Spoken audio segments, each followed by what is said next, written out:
Amén. Y el título del tema de esta noche es de la caída a la restauración. De la caída a la restauración. Y la Biblia nos habla de uno de los hombres de Dios más prominentes en los tiempos del Nuevo Testamento. Y cuando dice la Biblia que Cristo llamó a los discípulos, se nos muestra en la palabra del Señor cómo fue ese llamamiento que hizo el Señor Jesús. Vamos al Evangelio de Juan en el capítulo 1. Juan, leamos entonces en el capítulo 1, donde la Biblia nos muestra lo siguiente y dice así, en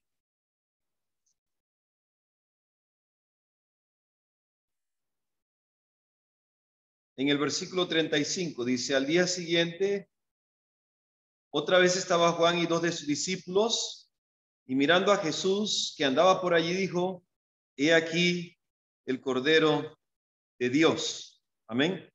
He aquí el Cordero de Dios. Y la Biblia entonces nos habla más adelante estos dos discípulos que estaban con el Señor, y dice entonces que en el versículo 37 lo oyeron hablar los dos discípulos y siguieron a Jesús. Y volvieron, dice la Biblia, y viendo que les seguían, les dijo, ¿qué buscáis? Ellos le dijeron, Rabí, que traducido es maestro, ¿dónde moras? ¿Dónde habitas? Y les dijo, venid y ved. Y fueron y vieron dónde moraba y se quedaron con él aquel día, porque era como la hora décima. La hora décima era ya las 4 de la tarde. Andrés, hermano de Simón Pedro, era uno de los dos que habían oído a Juan y había seguido a Jesús. Note que entre los dos, uno era Andrés, el que le había seguido, y este halló primero a su hermano Simón y le dijo, hemos hallado al Mesías, que traducido es el Cristo. Así que Andrés le habla a Simón, y Andrés era un hombre muy especial.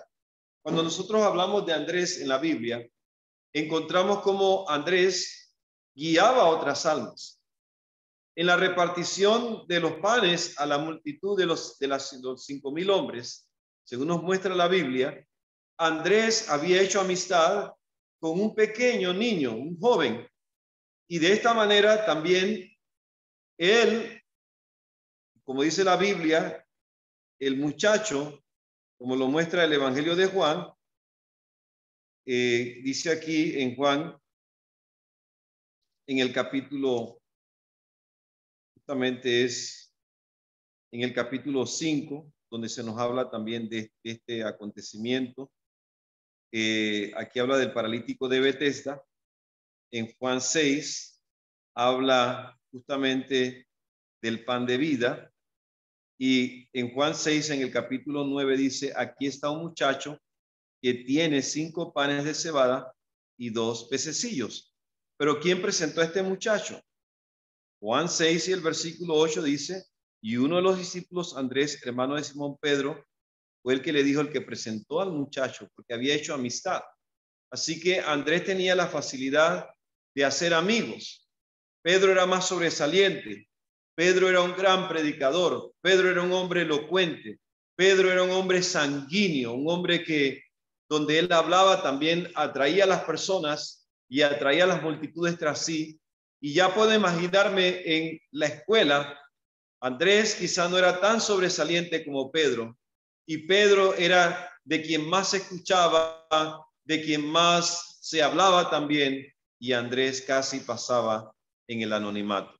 Pero ahora vemos en la Biblia cómo Andrés es el primero que escucha acerca de Jesús, uno de los dos discípulos que habla en Juan en el capítulo 1 y en el versículo 35, donde también en el versículo el versículo 39 y 40 nos muestran que era Andrés, hermano de Simón Pedro, y justamente en el 41 dice que él halló primero a su hermano y le dijo, hemos hallado al Mesías. Lo trajo al Mesías y aquí comienza la historia del llamamiento de Pedro. Pedro era un hombre lleno de amor por las cosas de Dios.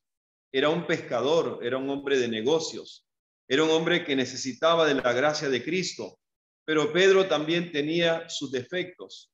Era un hombre sanguíneo, era un hombre que se apresuraba a hablar sin pensar muchas veces las cosas que le iba a prometer a Dios. Y encontramos en la Biblia cómo Pedro había sido guiado paso a paso por el Señor Jesucristo, quien estaba moldeando su carácter poco a poco. Y la Biblia nos muestra de Pedro lo siguiente en el Evangelio de Mateo, en el capítulo 16. Vamos a ver aquí entonces la confesión de Pedro, pero antes de leer Mateo 16, quisiera leer cuando Cristo Jesús, en el Evangelio de Juan, él había predicado la verdad a la multitud, y esta multitud había escuchado el mensaje, pero se había ido desanimada. Así que entonces en Juan el capítulo 6, justamente cuando él empieza a hablar el Señor Jesús, Juan 6 y el versículo 61, y Cristo les había dicho a ellos que habían venido a él porque habían comido de los panes, se habían alimentado y no venían realmente por amor a Dios, no por interés. Cristo les habló a ellos de que estaban interesados solamente en los panes y en los peces. En el versículo 61, cuando Cristo habla con ellos, dice, sabiendo Jesús, Juan 6, 61, el mismo que sus discípulos murmuraban de esto, les dijo, ¿os ofende?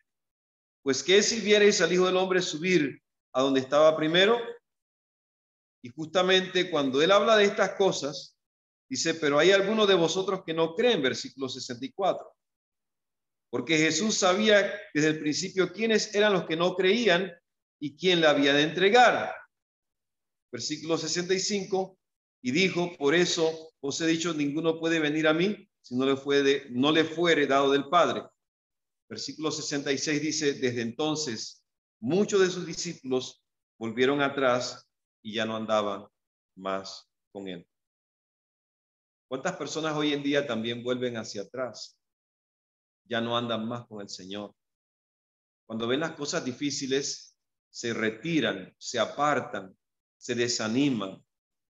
¿Cuántas personas que hoy hemos escuchado como elocuentes oradores, hermanos conocedores de la Biblia, de los testimonios, que conocen y predican bonito, pero cuando llega el momento de la verdad, cuando llega el momento en el cual son maltratados por el diablo y aún por los propios hermanos y hermanas de la iglesia, muchas personas se desaniman, muchas personas se apartan de Dios, muchas personas se van, como esta multitud, eran más de 5,000 personas, porque eran hombres, según dice la palabra, y la Biblia nos dice que sin contar las mujeres y los niños, estos eran los que habían venido con él, según nos muestra la palabra de nuestro Dios.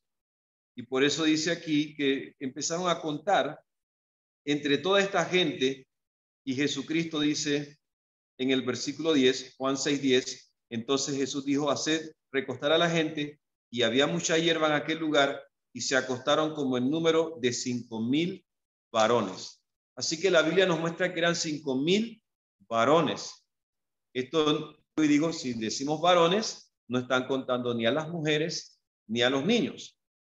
Y ahora Cristo, cuando le habla a toda esa multitud, imagínense que empecemos a contar de que cada varón tiene una esposa y cada esposa puede tener alrededor de 2 a 4 hijos, o sea que son una familia de un promedio de 5 por lo mínimo.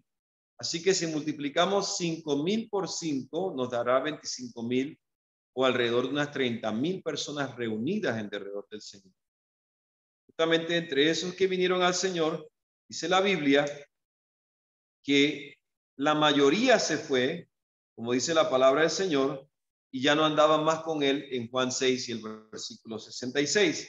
Desde entonces muchos de sus discípulos volvieron atrás y ya no andaban con él. Ahora Cristo le habla y les dice a ellos, y ahí estaba Pedro también, que había escuchado los mensajes de Jesús, que había visto muchos de sus milagros, Y dice la Biblia de la siguiente manera, Juan 6:67. Dijo entonces Jesús a los 12, ¿queréis acaso iros también vosotros? Cristo les estaba diciendo, si ustedes quieren pueden irse. No están obligados a quedarse aquí porque Dios no quiere que nosotros hagamos nada a la fuerza, nada por obligación. Dios quiere que todo lo que hagamos, lo hagamos por amor.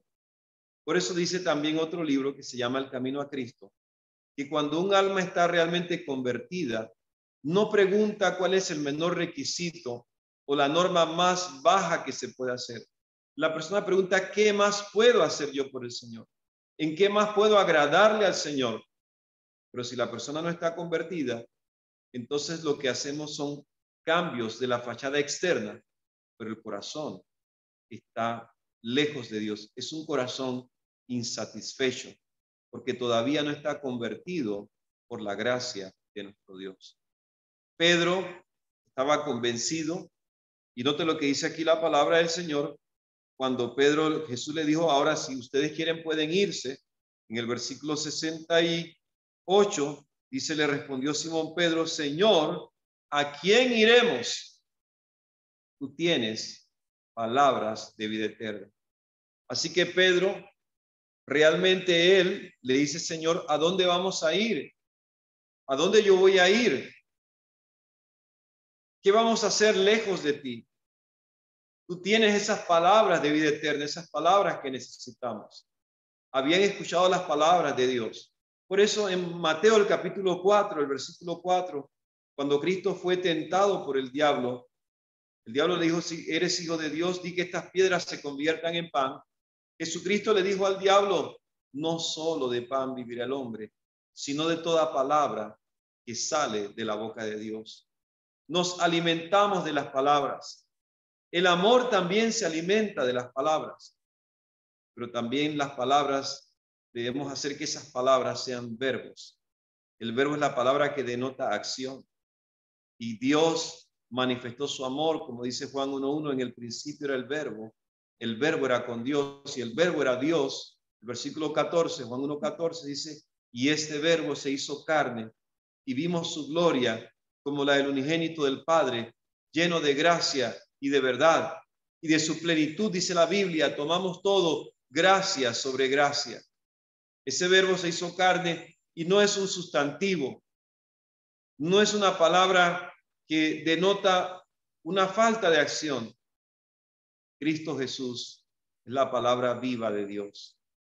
Cristo Jesús es la demostración viva del amor del Padre Celestial para la humanidad.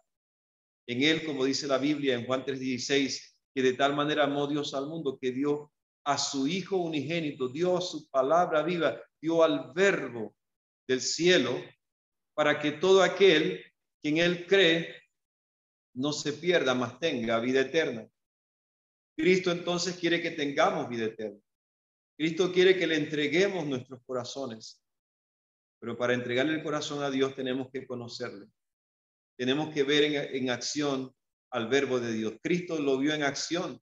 Cristo vio como el verbo de Dios llegaba y habían aldeas enteras donde el Señor Jesús pasaba, colocaba su mano de sanidad, reprendía, echaba fuera a los demonios, sanaba a los enfermos, a los leprosos, a los mancos, los tullidos, los sordos, los ciegos, los mudos, los paralíticos. Y donde quiera que iba el Señor, no se escuchaba un gemido, ningún clamor de dolor, porque Cristo Jesús estaba demostrando el verbo de Dios en acción. Así también nosotros, cuando venimos a Él, debemos decir como Pedro, Señor, ¿a dónde yo voy a ir? Solo tú tienes palabras de vida eterna, o solo tú tienes esos verbos de vida eterna. Solo tú nos puedes enseñar a ser como tú. Cristo nos dijo que le imitásemos, que le siguiéramos. Y el Señor Jesús demostró por medio de acciones su maravilloso amor. El maravilloso amor de Dios se demostró a través del acto más glorioso de Él, de entregar a su Hijo para la salvación de la humanidad. Y es Cristo Jesús quien viene a nosotros Y así que entonces el Señor Jesús le dice a él, a Pedro, le dice ellos, ¿acaso quieren irse? Pedro le dice, ¿a quién iremos? Tú tienes palabras de vida eterna. Y nosotros hemos creído y conocemos que tú eres el Cristo, el Hijo del Dios viviente. Note el versículo 69, Pedro confiesa, en esta oportunidad que Jesús es el Cristo, el Hijo del Dios viviente. Tú eres el Cristo, el Hijo del Dios viviente. Jesús le respondió, ¿no os he escogido yo a vosotros los 12? Y dice, y uno de vosotros es diablo. Aunque uno le estaba confesando de que él era el Cristo, había otro que todavía estaba poniendo en tela de dudas de que él era el Mesías, el Salvador de la humanidad. Así también puede ser que aún en la iglesia hay personas que el diablo les ponga a dudar, y la duda es del diablo. Nosotros tenemos que aprender a confiar en Dios infantilmente, porque la Biblia dice que si no fuéramos como niños, no podremos entrar en el reino de los cielos. El niño confía en su padre y en su madre, porque él nace con esa confianza innata en sus padres, los ama, nace con ese apego hacia su papá y hacia su mamá, necesita de ellos. Y así también nosotros debemos tener ese apego hacia nuestro Padre Celestial. Debemos buscarlo con tanto amor, tanta ternura, como un niño busca de su padre y de su madre. Así de esta manera, como dice la Biblia, que Pedro confesó, conocemos que tú eres el Cristo, el Hijo del Dios viviente. Y Pedro pasó por situaciones difíciles también en su vida. Pedro también, vamos a contar y a relatar brevemente ciertos acontecimientos en la vida de Pedro. En otra oportunidad, mientras todavía Pedro no había decidido seguir a Cristo, él echaba las redes. Él estaba tirando las redes porque todavía no había abandonado todo. Él no había abandonado su empresa de pescador. Y mientras tiraba las redes toda la noche no había pescado nada. Al día siguiente entonces, trasnochado, cansado, llegó Jesús porque él había prometido seguir a Cristo. Cristo le dijo, ven y sígueme. Y él solamente estaba esperando recoger algo de dinero para luego irse y seguir al Señor. Pero ¿qué ocurre? Muchas veces nosotros esperamos mejores condiciones para hacer las cosas que Dios quiere que hagamos. Esperamos que Dios nos dé una mejor condición económica, o quizá un mejor trabajo, o esperamos que Dios nos dé cosas que nosotros estamos esperando. Sin embargo, como no llegan, todavía nosotros no tomamos la decisión de servirle al Señor. Y así estaba Pedro en ese momento. Había tirado las redes, estaba cansado durante toda la noche, y Cristo entonces le dice, Pedro, ahora boga mar adentro. ¿Y qué dice Pedro? Pedro, Señor, toda la noche hemos estado tratando de pescar algo y no hemos conseguido nada. Pero si tú lo dices, en tu nombre vamos a hacerlo y vamos a ir. Y se fueron mar adentro. Y Pedro todavía en su corazón tenía ciertas dudas. Él no pensaba que él iba a conseguir una pesca milagrosa. Y cuando entran y tiran las redes, dice la palabra del Señor, que era tan grande el peso de los peces sobre aquellas redes, que las dos embarcaciones, la embarcación de Simón de Simón y Andrés, y la embarcación de Jacobo y Juan, era tanto el peso que se hundían del peso de las bendiciones. Y esto nos indica, mis queridos hermanos, que cuando Dios te dice, dale por ese rumbo, sigue lo que te estoy diciendo, hay que obedecerle.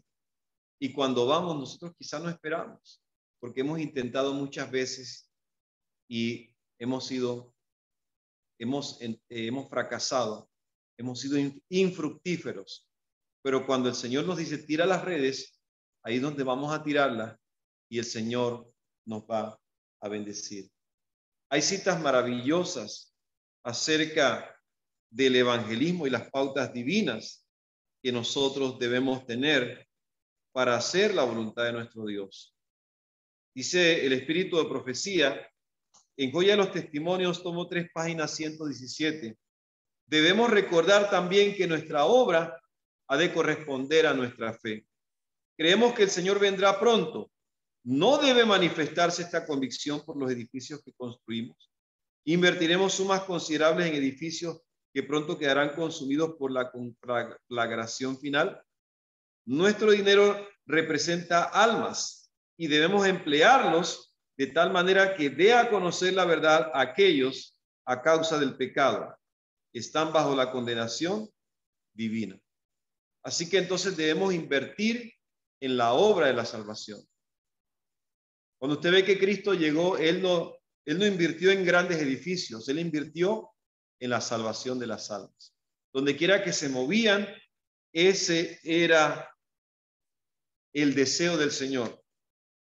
Dice la profeta, aún en Testimonios tomo 3, página 294 y 295, dice: mi corazón está oprimido porque un número tan grande de los que podrían trabajar no hacen nada. Son juguete de las tentaciones de Satanás. Cada miembro de iglesia debe trabajar mientras dura el día, porque viene la noche cuando nadie puede trabajar. Pedro trabajaba incansablemente. Pedro le servía al Señor en la obra de la predicación de la palabra. Muy pronto sabremos lo que es la noche. El Espíritu de Dios contristado se retira de la tierra. O sea, al contristarse, cuando dice se retira de la tierra, se está retirando de aquellas almas que lo están rechazando. Sin embargo, al remanente fiel lo va a sellar y quedará para siempre sellado con el Espíritu Santo dentro de cada persona. Por eso dice la Biblia que el que no tiene el Espíritu de Cristo no es de él. Las naciones están airadas unas contra otras. Se hacen inmensos preparativos para la guerra. La noche se acerca. Levántese la iglesia para cumplir la tarea que le ha sido asignada. Todo creyente, cualquiera que sea el grado de su instrucción, puede llevar el mensaje. Note que cualquiera que sea el grado de instrucción, podemos llevar el mensaje. El endemoniado gadareno nunca fue a un colegio teológico. Él solamente sabía que Cristo lo sanó. Y eso fue lo que él testificó, su experiencia personal. Todos tenemos algo que decir del Señor. Todos los que hemos experimentado algo especial con Cristo en el momento en que le entregamos el corazón, todos tenemos algo que decirle a las demás personas, para que el Señor entonces nos bendiga y nos regale esas almas que están esperando el mensaje de vida eterna. Debemos salir, mis queridos hermanos. Pedro se movía, Pedro predicaba, pero había un detalle de Pedro. Pedro confiaba también demasiado en sí mismo. Y Jesucristo habló con él. Y dice la palabra del Señor. Vamos a leer el Evangelio de Mateo. Mateo en el capítulo 16. Noten algo interesante aquí. Cuando Cristo pregunta, ¿qué quiénes decían ellos que era Cristo, era el Hijo del Hombre, Jesús, perdón? Versículo 13, Mateo 16, 13 dice: viniendo Jesús a la región de Cesarea de Filipos, preguntó a sus discípulos diciendo: ¿quién dicen los hombres que es el Hijo del Hombre? Ellos respondieron, unos Juan el Bautista, otros Elías y otros Jeremías y algunos de los profetas. Y él les dijo: ¿y vosotros quién decís que soy yo? Respondiendo Simón Pedro dijo: tú eres el Cristo, el Hijo del Dios viviente. Entonces le respondió Jesús: bienaventurado eres Simón, hijo de Jonás, porque no te lo reveló carne ni sangre, sino mi Padre que está en los cielos. Qué maravillosa revelación. Qué maravillosa confesión de Simón Pedro. Y le dice el 19: y a ti te daré las llaves del reino de los cielos. Y todo lo que atares en la tierra será atado en los cielos, y todo lo que desatares en la tierra será desatado en los cielos. Entonces mandó a sus discípulos que a nadie dijesen que él era Jesús, el Cristo. Ahora muchos dicen que solamente a Pedro se les dieron esas llaves, porque dice que lo que atara en los cielos, en la tierra, será atado en el cielo, y lo que él desatara en la tierra será desatado en los cielos. Pero eso también que en Mateo 18, la Biblia dice que Cristo se lo dijo a los discípulos. Dice, donde están 2 o 3 reunidos en mi nombre, ahí estoy yo en medio de ellos.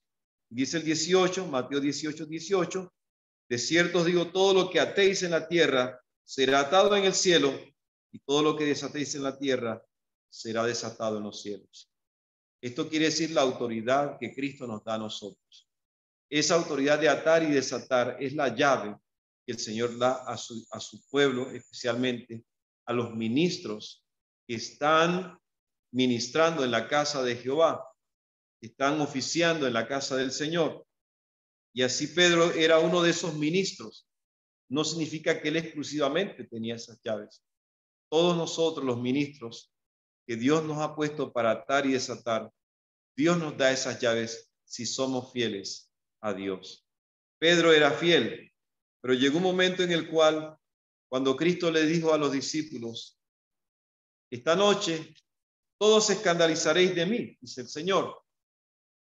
Y Pedro le dijo, Señor, aunque todos se escandalizaren, yo nunca me escandalizaré. Aunque todos te negaren, yo nunca te negaré. Cristo le dijo a Pedro, Satanás me ha pedido para zarandearos. El diablo había pedido para que Pedro fuera zarandeado. ¿Cuántas personas, mis queridos hermanos y hermanas, el diablo los está probando? De una o de otra manera los está zarandeando. Pero dice Cristo, yo oraré para que tu fe no falte. Cristo oró. Pedro lo negó. Y cuando lo niega, dice la palabra del Señor, que lo negó con palabras de maldición. ¿Cuántas palabras habrá dicho malas Pedro en ese momento? ¿Cuántas palabras feas habrá dicho en contra de su maestro? Qué vergüenza para Cristo. Fue una vergüenza muy grande. Todo lo que le hicieron en la cruz, le quitaron la ropa, lo azotaron, lo escupieron, lo golpearon, le colocaron una corona de espinas y todo el dolor que le infligieron. Y encima de que lo estaban golpeando, él se dio cuenta de que Pedro había hablado mal de su maestro.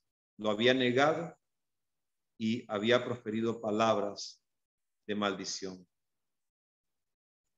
Mis queridos hermanos, el negar a Cristo no es solamente decir malas palabras, no solamente hablar mal en contra de Él.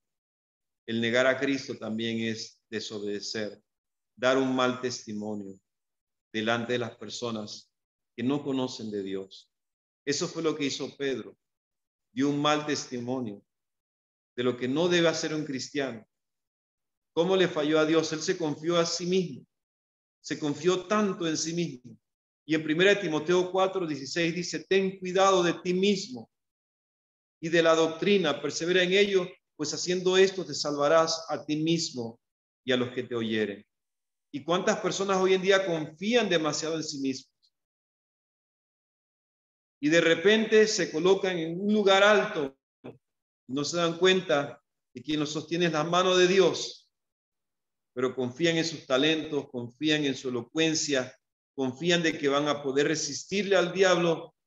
Cuanto más se confían, mientras más alto creen que están, de ese lugar tan alto en el cual están, caen. Y es tan terrible la caída que luego quedan destrozados y no hayan cómo volver a los caminos del Señor. Pedro estaba de esta manera, estaba destrozado. Había negado a su maestro. Y el maestro se le queda mirando como que dice, yo te lo dije, Pedro, que me ibas a negar. Y Pedro se fue a llorar en el lugar, en el huerto del Getsemaní. Quería volver el tiempo hacia atrás. Quería retroceder el tiempo. ¿Saben algo, hermanos? Cuando hay crisis, cuando hay problemas, también deben haber cambios. Si tú has hecho algo malo y ves que las cosas te están saliendo mal, llega un momento en el cual tú te detienes y dices, estoy fallándole a Dios. Estoy fallando en esto y en esta otra cosa y en esto. Si en tu casa o en algún lugar digamos, se meten los ladrones. ¿Qué es lo que hay que hacer? Se refuerza la casa, pues si no le puso las rejas, no le puso la seguridad, tiene que ver dónde, tiene que asegurarse. Y así también nosotros tenemos la casa del alma, y es donde Dios está ayudándonos a nosotros. Dios nos guía y tenemos que ver, dice la Biblia, recordar por tanto de dónde hemos caído. Pedro tuvo que hacer estas cosas. Pedro tuvo que volver en sí. Pedro tuvo que regresar. Tuvo que humillarse. Tuvo que dejar a un lado su orgullo y reconocer que sin Cristo él nada podía hacer. Tuvo que humillarse ante la presencia de Dios para que Cristo Jesús lo redimiera, lo restaurara y lo transformara. Así también Dios quiere redimirte. El Señor anhela restaurarte y el Señor anhela también transformar tu vida. La vida de Pedro es un ejemplo de lo que nosotros podemos ser si nosotros confiamos demasiado en nosotros mismos. Debemos confiar más en Dios, seguir adelante. Y algo que me impacta de la vida de Pedro fue al final de cuando él le pregunta al Señor en Juan en el capítulo 21. Ya con esto voy a terminar. Vean qué interesante. Pedro se enfocaba al principio demasiado en sí mismo y dice, aunque todos te negaren, yo nunca te negaré. El yo estaba por delante. Pedro creía que era fuerte. Pedro creía que nunca iba a fallarle al Señor. Y para su sorpresa, cuando llegó el momento de la prueba, fue el primero que lo negó. Y ahora en Juan el capítulo 21, cuando Cristo llama a Pedro, y entonces Cristo le habla y le dice, ¿me amas, Pedro? Y Pedro le dice, Señor, yo te amo. Y se lo repite 3 veces. Porque estas 3 veces eran especialmente para que él reflexionara en lo que él había fallado. Y Dios muchas veces toca la herida, la llaga, para poder sanarla.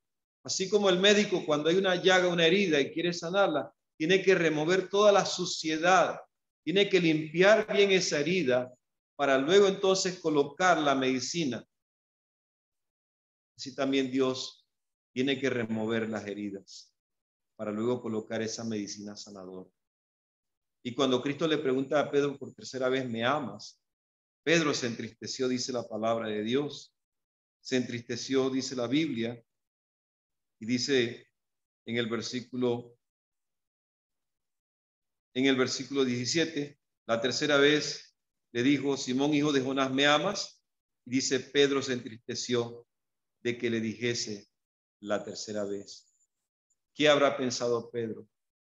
Pedro pensó, ¿será que le voy a fallar yo a Dios? Se recordó que en el pasado le había fallado al Señor. Y ahora Cristo me está preguntando 3 veces si yo le amo. ¿Por qué me lo pregunta 3 veces? Se sintió triste porque pensó que él podía fallarle a Dios. Pero ahora Cristo le da esta maravillosa oportunidad y le dice, apacienta a mis ovejas. Cristo no le dijo, tú vas a caer. Cristo no le dijo, tú me vas a negar. Cristo le dijo a él, iba a apacentar a las ovejas. Y también dice, le dijo de qué muerte iba a morir crucificado. Y ahora cuando Pedro le pregunta en el versículo 21, cuando Pedro le vio y dijo a Jesús, Señor, ¿y qué de este? Hablando de Juan, el que recostaba la cabeza sobre el pecho del Salvador, dice el 22, Juan 21, 22, dice, si quiero que él quede hasta que yo venga, que a ti que, sígueme tú. Qué maravillosa lección. Hay un problema serio entre nosotros como hermanos. Siempre nos fijamos en lo que hacen los demás. Siempre nos fijamos en la relación de los demás con Dios. Cuando debería ser, primeramente nosotros debemos ver cómo está nuestra relación con Dios. Por eso Cristo le dijo, si yo quiero que él quede hasta mi venida, ¿a ti qué? Sígueme tú. No te enfoques tanto en las cosas de los que hacen los demás. enfócate en Cristo, acércate, sígueme, ven a mí para que yo pueda transformar tu vida. Eso es lo que Cristo hace finalmente. ¿Cuántos en esta noche queremos decirle, Señor, quiero seguir? Ayúdame a no andarme fijando en los errores de las demás personas. Ayúdame a orar más por los demás, pero ayúdame a acercarme a ti y a seguir, de tal manera que yo pueda ser sanado y restaurado, de tal manera que yo pueda ser transformado. ¿Cuántos queremos eso en esta noche? Que Dios nos bendiga. Es mi deseo y oración. Amén.